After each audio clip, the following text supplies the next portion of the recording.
Il est 18h, soyez les bienvenus dans cette édition du lundi 3 octobre 2022. Une date longuement attendue par les amateurs de tennis, puisque c'est aujourd'hui que démarre l'Open de Vendée.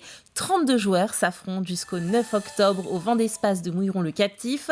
Et parmi eux, 7 joueurs du top 100 mondial. Notre journaliste Aurélien Huard s'est rendu sur place pour nous faire un récapitulatif de cette première journée.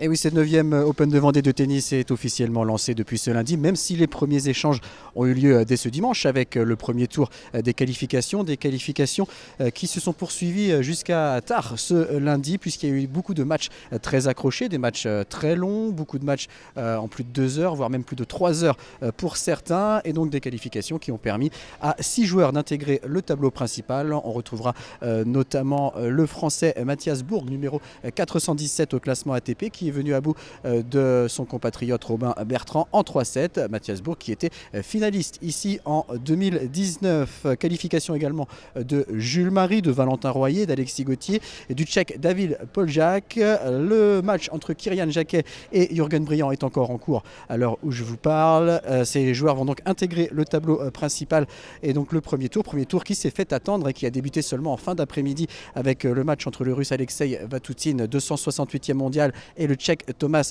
Matchak. Un premier tour qui se poursuit ce lundi soir. Vous pourrez avoir les résumés du match bien sûr sur la page Facebook de TV Vendée ce soir et dans la matinale de TV Vendée avec Caroline Tronche dès ce mardi matin. Pour voir les têtes d'affiche, il faudra attendre ce mardi ou ce mercredi. Un autre grand événement se tiendra à partir de demain au Parc des Expositions à Nantes, le Salon Industrie Grand Ouest. Il réunira du 4 au 6 octobre 350 exposants en sous-traitance et équipements industriels sur plus de 12 500 mètres carrés. 7 000 visiteurs sont attendus à cet événement organisé tous les 2 ans. Un lieu pour échanger, réseauter, identifier de nouveaux fournisseurs et découvrir des savoir-faire et procédés innovants, ainsi que les avancées technologiques qui feront l'industrie du futur. Et l'enseigne Camaïeu n'existe désormais plus. Lancée en 1984, la marque de prêt-à-porter féminin a définitivement baissé le rideau samedi soir après une dernière journée fortement chargée en émotions pour les salariés. 650 points de vente existaient en France, dont 5 en Vendée. Les images ici de Saint-Gilles-Croix-de-Vie où la foule était au rendez-vous pour la liquidation des stocks. Il y avait beaucoup de choix et c'était sympathique. En plus, on était toujours bien accueillis par le personnel.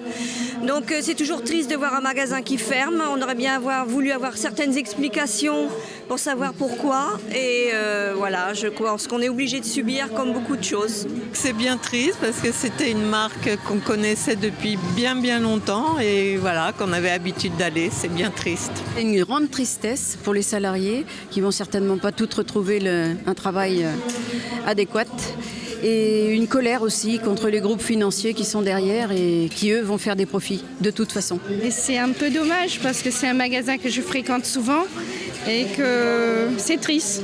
Voilà. C'est plutôt par rapport aux salariés parce que ça veut dire que tous les salariés du groupe vont être sans emploi, donc c'est surtout à eux que je pense aujourd'hui. Et pour ce dernier jour de vente, l'entreprise avait décidé de consacrer le produit des ventes à l'accompagnement des projets de formation et de reconversion de ses salariés dans le cadre du plan social. À Saint-Gilles-Croix-de-Vie, on se prépare un jumelage avec une ville lituanienne, Palanga, station balnéaire très touristique de 18 000 habitants. Depuis 2 ans, les rencontres se succèdent. Les relations entre les 2 villes ont franchi un nouveau cap avec la venue ce week-end d'une délégation qui a découvert Saint-Gilles-Croix-de-Vie. Visites et cérémonies officielles ont ponctué le séjour. Le jumelage devrait être acté l'an prochain. Il faut faire connaissance, il faut prendre le temps de travailler sur des projets, il faut arriver à faire des choses concrètes. En tout cas, on ne veut pas faire un jumelage pour faire un jumelage, on veut faire un jumelage qui soit concret, avec des actions concrètes qui servent aux habitants de notre ville, aux entreprises, puisqu'on a aussi des entreprises qui sont intéressées, et également aux associations. Il y a vraiment cet intérêt pour coopérer ensemble en ce qui concerne le développement des ports, et aussi la possibilité d'échange culturel, d'échange économique, et c'est quelque chose qu'on peut baser notre jumelage. Et les amateurs d'équitation étaient à Caval-Océane ce week-end. Le festival équestre a de nouveau investi la plage de Saint-Jean-de-Mont. Plus de 20 000 personnes ont assisté aux démonstrations organisées par la ville. L'idée est de faire de ces 2 jours une sorte de porte d'entrée de toutes les disciplines équestres. Voyez ce reportage signé Agathe Poulet. La plage de Saint-Jean-de-Mont s'est transformée en une immense carrière de 8 km de long, le temps d'un week-end pour accueillir la cavale Océane. L'occasion pour le public de se plonger dans le monde du cheval et de découvrir certaines disciplines. Le cadre est magnifique, c'est superbe de les voir sauter, évoluer. Avec les spectacles, dans un cadre comme ça vaut le détour. Alors le polo, parce qu'il n'y en avait pas les autres années. Et puis le horseball, on a assisté, là, on aime beaucoup ça. Ouais. C'est de nouvelles disciplines qu'on n'avait jamais vues. Ce que j'aime, c'est que ça me rappelle mon enfance, parce que quand j'étais enfant, mon grand-père avait un cheval, et c'est moi qui m'en occupais. Alors ça me rappelle tous ces bons moments. Près de 500 cavaliers se sont donné rendez-vous pour ce grand événement attendu de tous. Entre horseball, saut d'obstacles ou encore poney miniature, le polo, encore peu pratiqué en France, est mis à l'honneur cette année pour la 21e édition. Pour ce joueur, cet événement est l'opportunité de faire connaître ce sport et de l'exercer dans un cadre exceptionnel. De montrer du polo dans une manifestation comme ça, c'est vraiment un plus. Et puis après, pour nous cavaliers, jouer sur la plage, c'est vraiment un truc très très sympa. Les plages se prêtent particulièrement au polo. À marée basse, c'est le sable est royal pour jouer au polo, quoi. Donc c'est un super terrain. J'ai pas eu de besoin de beaucoup motiver mes cavaliers pour les faire venir ici. Pour les organisateurs, l'objectif est de rendre accessible la pratique équestre au plus grand nombre à travers des animations gratuites.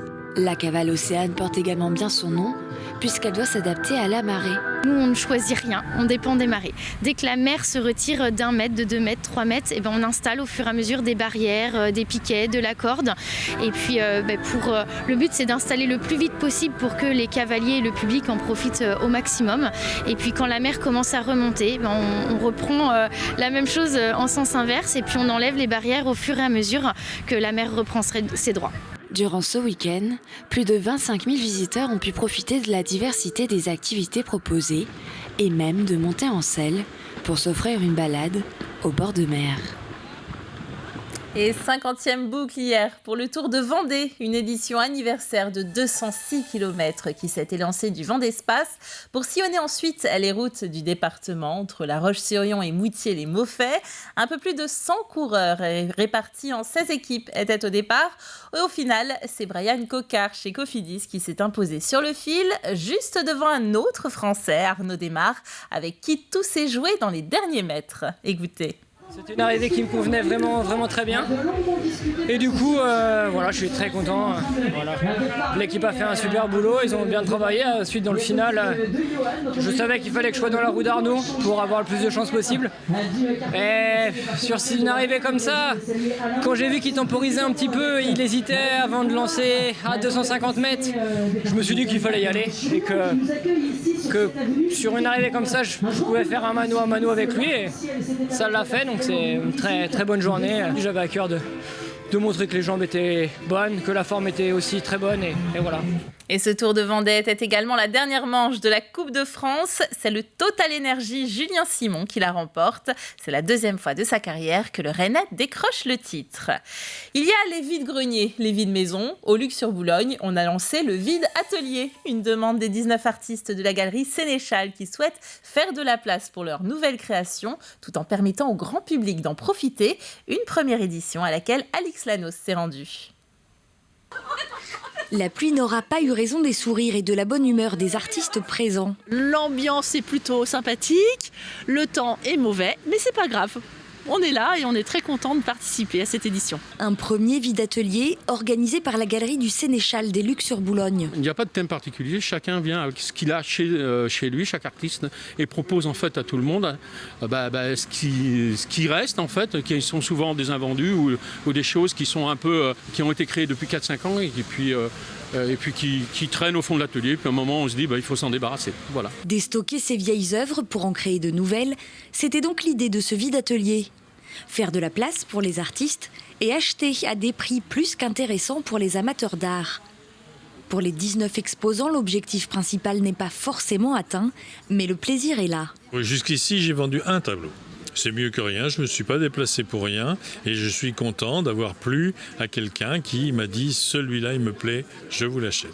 Alors moi, non, j'ai pas trop réussi à vider. C'était plus, disons, dans l'esprit d'une part de se retrouver après ces années Covid qui ont été un peu compliquées et puis de ressortir un peu effectivement des fonds un peu poussiéreux de ce que l'on a entassé dernièrement, et puis surtout de permettre de redonner un petit peu de couleur à cette vie qu'aujourd'hui on a bien besoin, parce que je pense que c'est nécessaire. Mission accomplie, en quelques minutes à peine, Daniel repart, des couleurs plein la vie.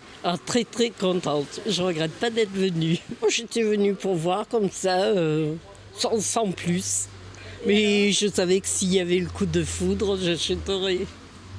Et il y a eu un coup de foudre. Et il y a eu dès que je suis arrivée, je suis tombée sur la peinture qui me plaisait. Visiteurs et exposants, tous ont salué l'initiative de mettre l'art dans la rue, à portée d'œil, et n'attendent plus qu'une chose, du soleil pour la 2e édition l'année prochaine. Voilà, on leur souhaite. Allez, des images de voile à présent avec une étape supplémentaire vers le Vendée Globe 2024 pour Yannick Bestaven. Le baptême du nouveau monocoque de ce vainqueur du précédent Vendée Globe. C'était samedi à La Rochelle. Le navigateur de Maître Coq s'apprête à prendre la barre de ce nouvel IMOCA en novembre au départ de Saint-Malo pour la route du Rhum. En attendant, vous le voyez, le baptême a eu lieu avec un parrain vendéen de renom, Jean-René Bernaudot, qui n'est autre que le manager du team Total Energy. On doit donner du sens à ce qu'on fait, et entre les valeurs de Yannick, que j'ai connu il y a quelques mois, parce qu'on peut dire ça, on s'est croisés sur le tour, le sponsor qui est mon voisin, tout près du siège social de l'équipe Total Energy. Donc quand Roland m'a parlé, ça a duré, je pense, maximum 5 secondes pour dire oui, parce que voilà, la proximité, la Vendée qui gagne. Yannick, ses relations aussi profondes, qui sont aussi les miennes, avec des amis communs. Donc voilà, ça a été fait spontanément, sans réfléchir de trop, parce que ça a du sens. Et voilà, c'est la fin de cette édition. Merci de l'avoir suivi. Retour de l'actualité à 7h dans votre matinale avec Caroline Tronche. Belle soirée sur TV Vendée.